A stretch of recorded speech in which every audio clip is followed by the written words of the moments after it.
Hello, everyone. Brad Hairston here. Welcome to Transform Now. My guest today is Eric Bourget, the CEO of a company called HalfSerious, which is a product innovation studio based in Montreal. Eric and I will be discussing his thoughts on how AI is evolving and how he is helping his clients take advantage of AI innovation. Welcome, Eric. Why don't you thanks give us a broader intro? Me. Yeah. Tell us more about yourself. So I guess quick intro. I think what people seem to find interesting usually is that my background is actually in gaming.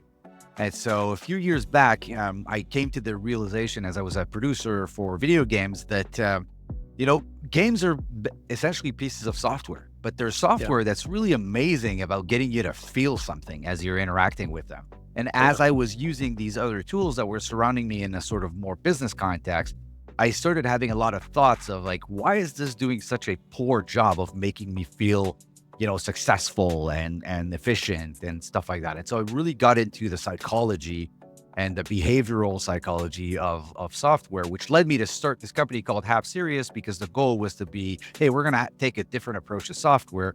And we believe that software is the sum of its experiences, and we're going at these experiences in a way that's kind of different. But we are still targeting B2B and things like that.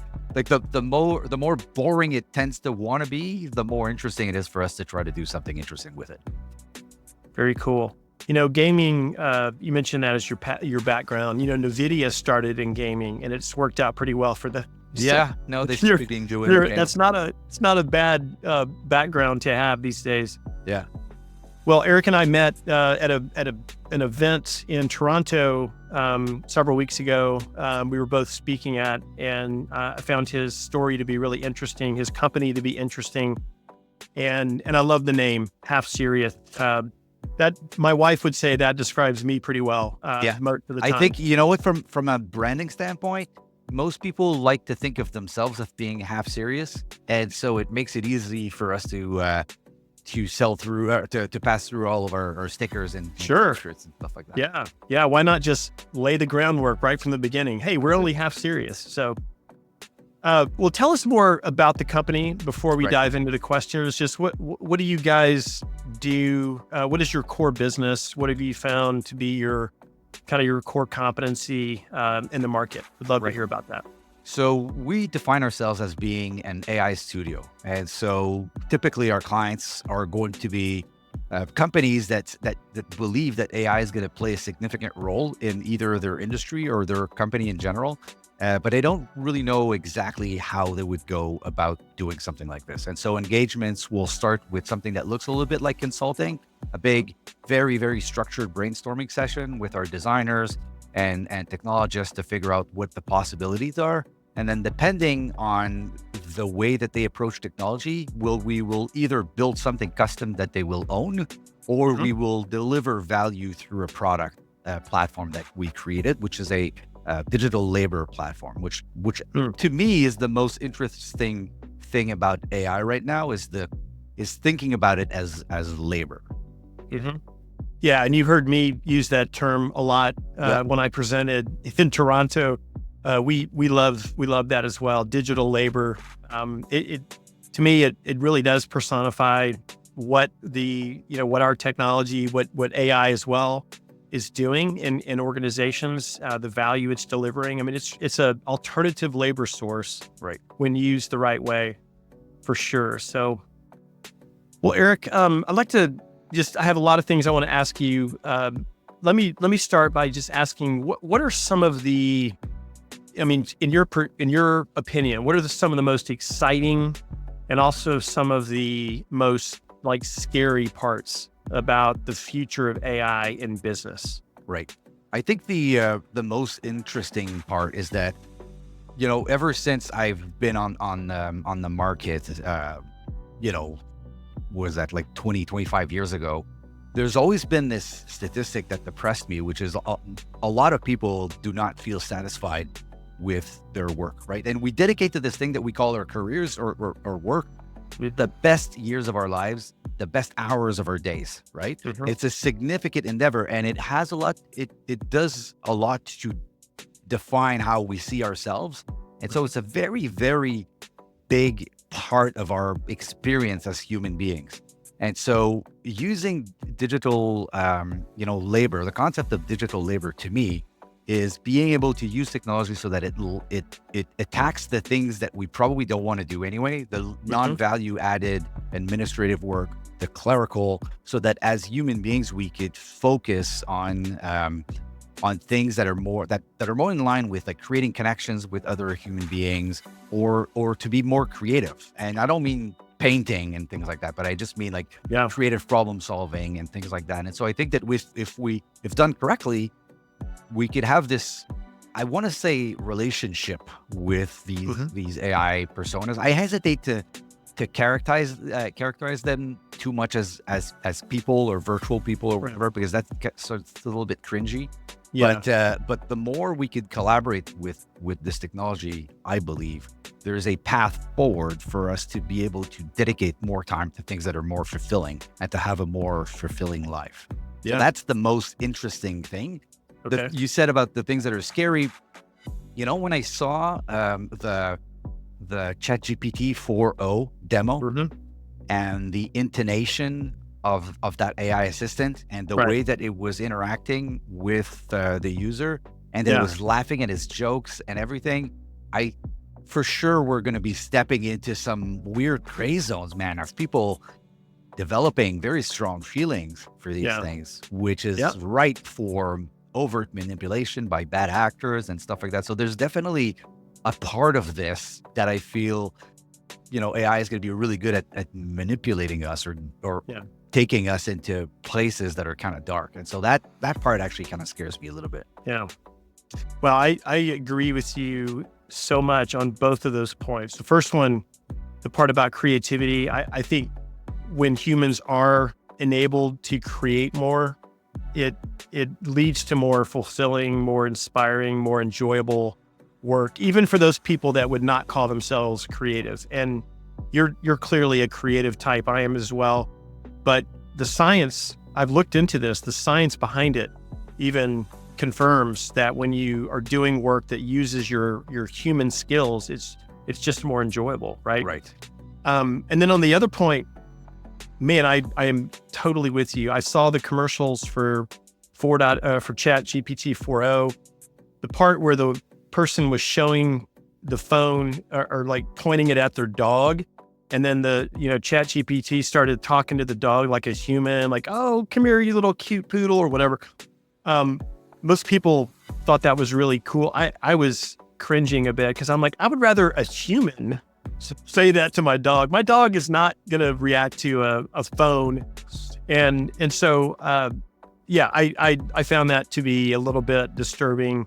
And some other ways that Gen AI is being put forward by these large companies that I think can choose much better examples, much better use cases. Have you seen the one where one of the guys is like acting as if he's going to go for an interview at ChatGPT, at OpenAI, and he's like, I'm going, then it says, yeah, I like your t-shirt, and then he puts a fishing hat, and then I forget what the AI says, but basically, oh, you're so silly, and it starts laughing, and I'm like, man, those guys are gonna fall in love.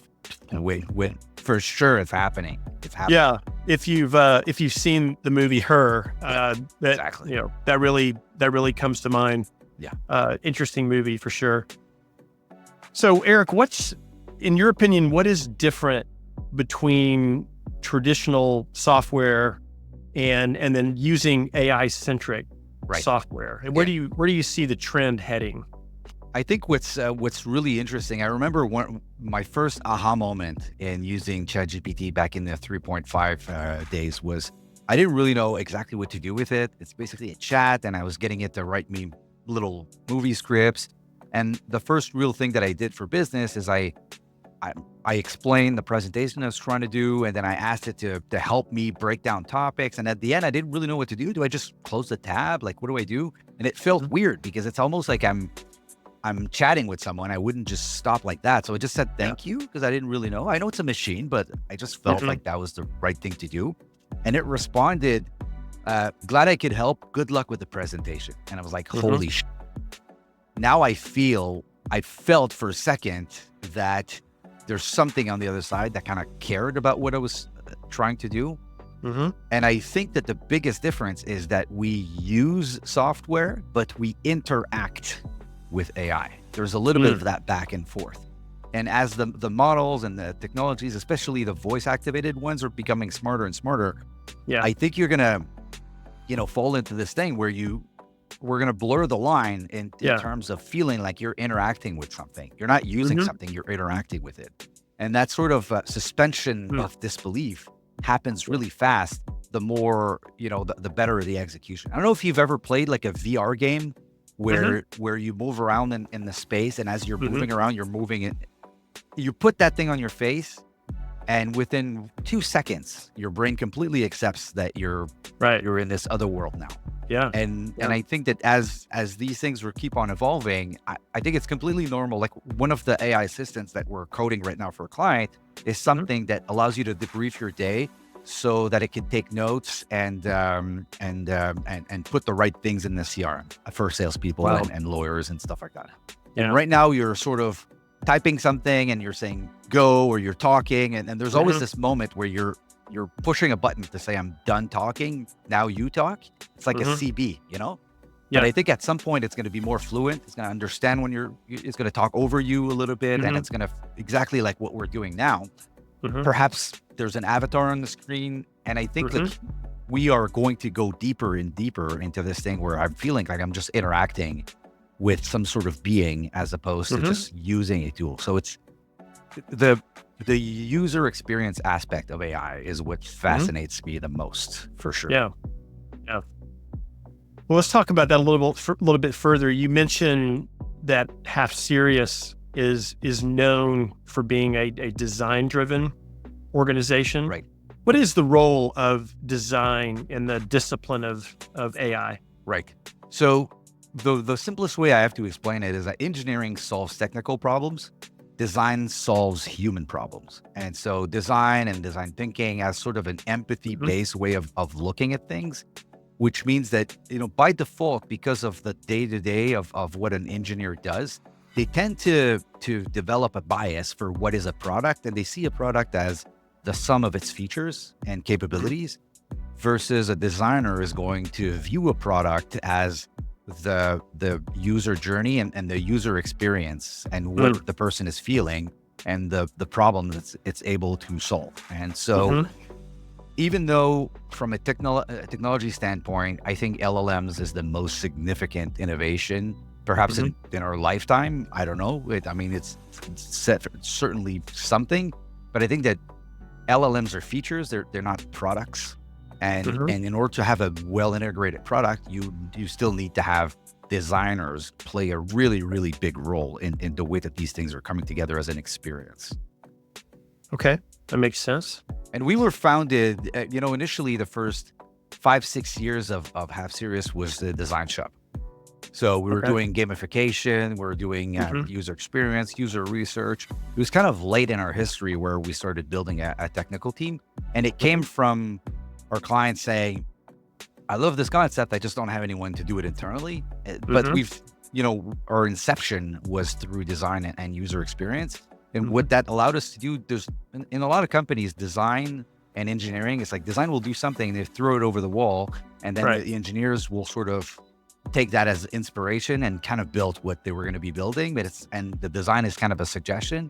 And the way that we've built our company and our workflow and our culture is really to say, look, the design is the embodiment of the contract between us as a team and the user. And so engineering needs to then apply technology to be able to meet that contract. And so it is design driven because it's user driven. Yeah, that's really fascinating the way your company has evolved like it has to what you're doing today. It's really interesting. Eric, you once said that deploying ChatGPT in your organization was generally a bad idea. Right. I got a lot of flack for that.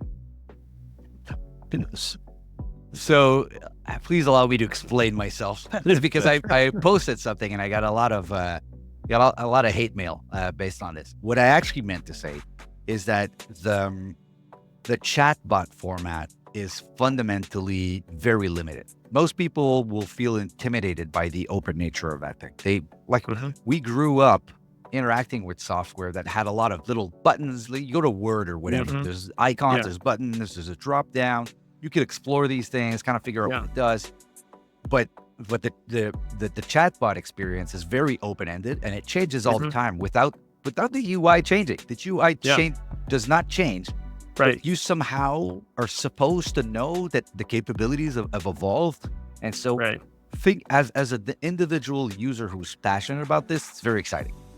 But thinking of deploying ChatGPT teams within your organization, I think is a bad idea, because it'll just increase variability and chaos into your workflow, because you'll have people that are really, really good. There's going to be a very small minority, and then you'll have a bunch of people that are very poor prompt engineers that are basically just going to be sending very robotic sounding emails, right? And so it's back to my point of like LLMs, they're features. They're not they're being productized so that we could take one, two, maybe a couple of different models, and then look at a certain workflow. Let's say I want to receive timesheets from a service organization. I want to fix all the spelling mistakes, remove the acronyms and the business lingo, and make it more. And so if there's a tool that does that receives it, that then I can approve it, and then it pushes it, let's say, to the invoicing system, then I have a tool. I have something that solves a specific business problem. But if I give ChatGPT to everyone and I tell them, hey, before you submit your timesheets, make sure that you take them through this tool, you're going to get a massively different, a lot of variability in your outcome, and that's just bad for business. Businesses are trying to limit the differences in the output, with a lot of people just contributing to the value chain. And so just deploying it at large, I think generally is kind of a bad idea. Plus it's super expensive. Yeah. That's another. Okay. That's a very good explanation. Hopefully you won't get more hate mail from this podcast. So we're roughly 2 years in since the release of ChatGPT, which got most of the attention in the market. Then Claude came along and a host of other large language models. Now you have a lot of people focused on Meta and the open source, path. What do you think all this means for how generative AI will be used by companies in the future? This proliferation of models that are out there now.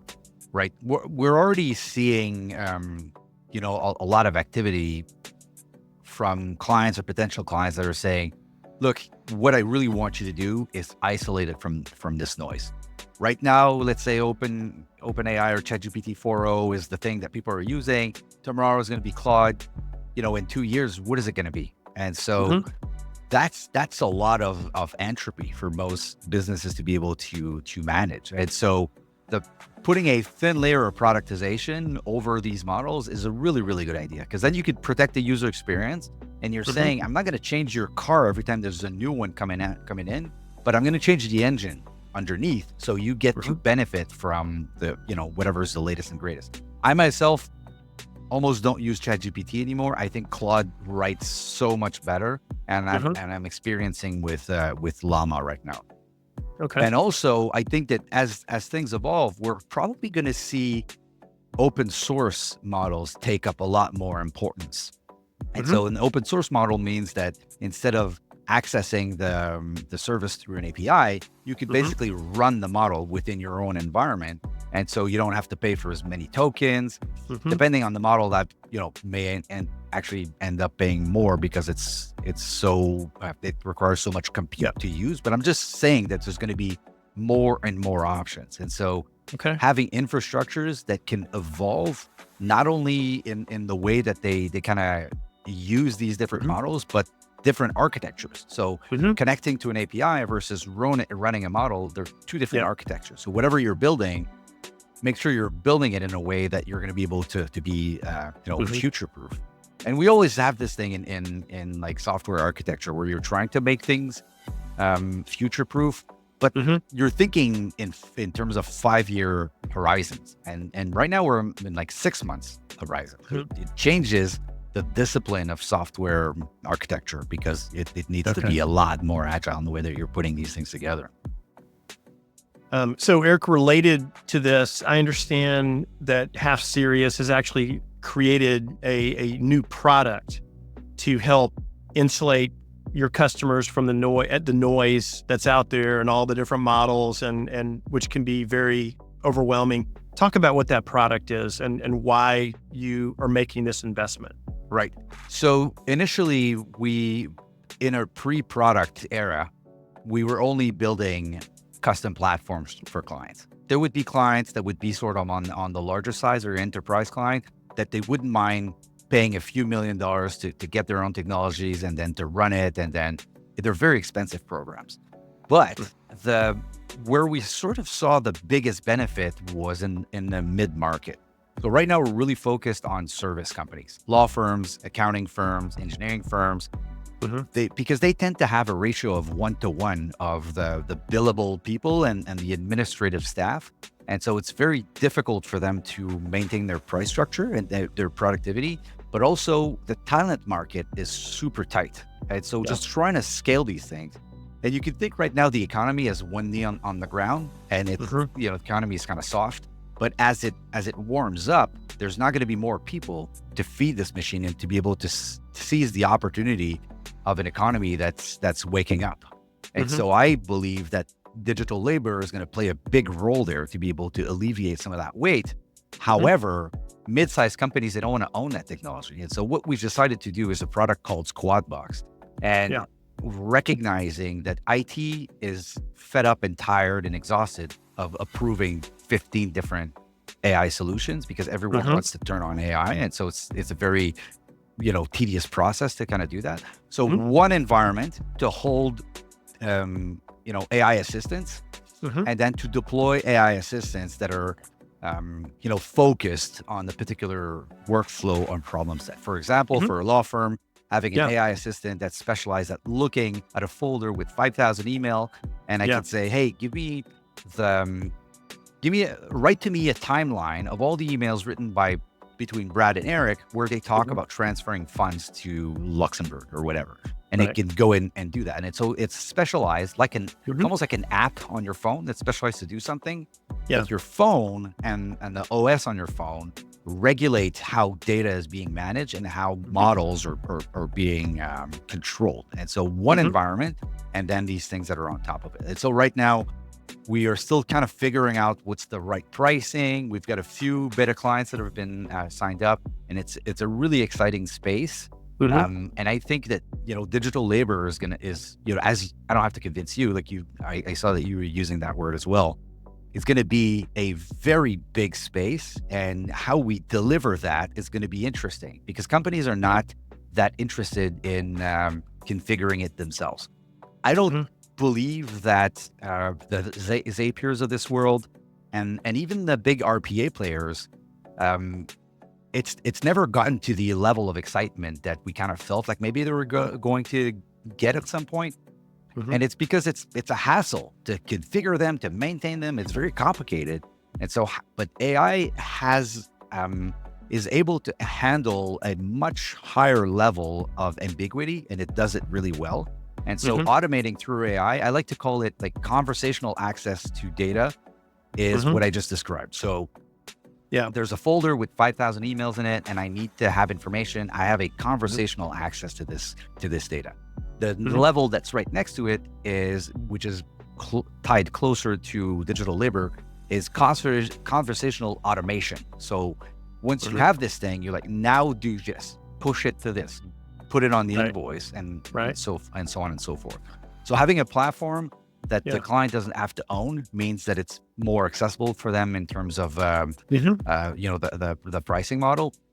And for us, it's interesting because we're developing AI assistants that hopefully we're going to be able to reuse, and so there's an efficiency there. So it's been an exciting, stressful, and very very creative journey that I've really enjoyed. Would you categorize this product as like an agentic flavor of AI? I know that's a big topic, right? That's a big buzzword now, agentic workflows. It sounds like a lot of what you're describing. I don't think fits I've ever in. heard that term. What is? Oh, really? agentic Okay. means? It's I would say fairly new, and it's terminology that, in fact, I talked to an advisory firm just yesterday that is focused on agentic workflows. So, but it's really more, it's leveraging Gen AI in a very specialized way, Right. to automate some things that are very specific to a function or an industry. So it's a more tailored, and autonomous flavor of Gen AI. It sounds great. I don't like to do the comparison with let's say ERPs, because people don't tend to love their ERPs so much, and I kind of don't want to be associated with that acronym. But there is a little bit of that. Like out of the box, Squad Box just gives all employees access to a sort of generic chatbot that's been secured. So you know that imagine a law firm, right? You for sure you want to know that your data is being secured in your own little box. And then if Claude is better for this task, and Chat, OpenAI is better for this task, and then Llama is better for this task, or Mistral or whatever, then all these workflow get the best model that's fits for purpose for that thing. And so that allows that out of the box, and then laying out AI assistants that then need to be fine-tuned to your specific business. And sometimes what the clients will want is to say, hey, I would like it for it to express itself in a way that's a little bit more buttoned down or buttoned up, or like lawyers will want the AI to talk a certain way, and when it writes memos, it writes them using their own little recipe. And so it's definitely one of these things where it's not a pure play SaaS that you can just activate and start using like a Monday.com, but it's closer to like a ServiceNow or something like that you're going to need us to help you configure that and then maintain it. And I think that honestly, what people are looking for, and I give this advice to everyone sort of in this industry, they're just looking for people that are interesting to talk to about AI. A lot of these clients are like, hey, we understand that this is a big deal and it probably is going to be evolving very fast, and we're looking for a friend. So I think that platforms that are sort of self-serve, like, most of the UI path, I don't know that AI is going to be able to follow that path, because I think you're always, because of the pace that everything is moving at, you need to be higher touch, kind of a higher mid-touch type of service where you're there to answer questions and to alleviate some, some concerns, and just to be able to talk elegantly, competently, and be available to answer questions of these clients, because they're using a product, but they also want to ask questions in general about it. Absolutely. Now, some people are positioning these AI assistants or AI agents as virtual employees, and it can be a little scary, or weird, or cause some tension in certain circles. What is your opinion on that? Yeah, I need to be honest. That is where I was going at first. I was, before using the word AI assistant, I sort of played around with colleague, coworker, and in the end, it did not test well. Geeks like you and I probably might get excited about something, but for most people, they thought it was very cringy, and scary, and it kind of makes it sound like you were now going to be competing as an employee with virtual employees, and I actually don't believe in that vision. And so assistance is a little bit more, it's a subordinate function. It's there to help. You have a couple of them around you depending on what you're trying to do. But we did toy around with those words. I don't think it's going to catch on. I think people are turned off immediately. And I see some ads sometimes with like, I'm so tired of these things. First of all the images for the ads are AI generated. And it's like a robot with a little briefcase. I'm like, oh my God, it's awful. I see it right now. I think it's going to go away. I think it's bad taste. It's a bad taste. Yeah.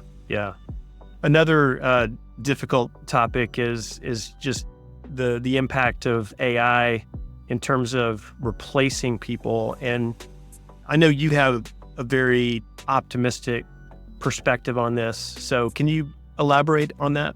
Right. I think it's sort of back to what we said initially. I think that my optimistic view is that and I've been in digital transformation for a long time.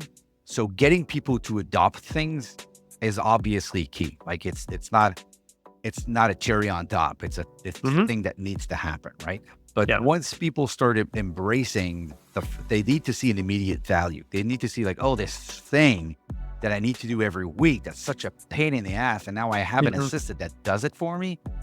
So this is also what I was talking about when I was talking about, design and making sure that we start the thought process from a place of empathy, that we understand the person that it's going to be interacting with his assistant, what's their worldview, how they talk, what are their aspirations, and just not being shy as technologists to embrace the messy human aspect of it, and to just have as a goal an emotional adoption of these things that are going to help you. Because it's not like I'm opening my laptop and I need to use Word. A lot of these things we're need to rely on the how do I like to call it, like the effort that this is discretionary, the discretionary effort of people to try to start working with these things. And so it's going to be a big part of this is like, how do we get people to embrace it? How do we pull people in so they feel like they want to embrace it? But if we have a very design-centric approach, we're not, afraid of embracing empathy as a tool to build this thing. So AI platform built on a base of empathy that is here to help, that is not going to be cringy, not going to be scary, that's going to, give you the result. And if you're like, hey, I don't understand how you get to this result, that the AI assistant is here, let me show you how you got to this result. And let me know if you agree with this. And it's like, obviously needs to feel like it's here to serve. And even though it's a cold robot, you should still feel like there's a willingness in the machine, like the ghost in the machine is here to make you feel like it's here to try to help you, right? And so there's beauty in that. There's the creativity. This is what's really amazing for me is it takes me back to my roots in video games. Like I'm trying to get you to feel something. I'm obviously trying to get you to be successful. I'm trying to get your company to be successful, but I'm really just being successful and getting things done and checking boxes is not enough. I want you to feel amazing as you're doing it. I don't know if you've ever had this feeling, but as you're, let's say, writing a piece of content using ChatGPT or whatever, you get your email done and your mind is still fresh. Like you're not tired. You would have spent an hour on this very difficult email. You wrote something. So sometimes I'll write something and I'm like, it kind of feels like I'm pointing fingers. Can you rewrite this thing so that it feels less accusatory? And it rewrites it, like it's beautiful. It's kind of what I wanted. And I paste it. And normally I would have spent an hour on this and it would have been mentally exhausted. But now I feel fresh and I want to move to the next thing.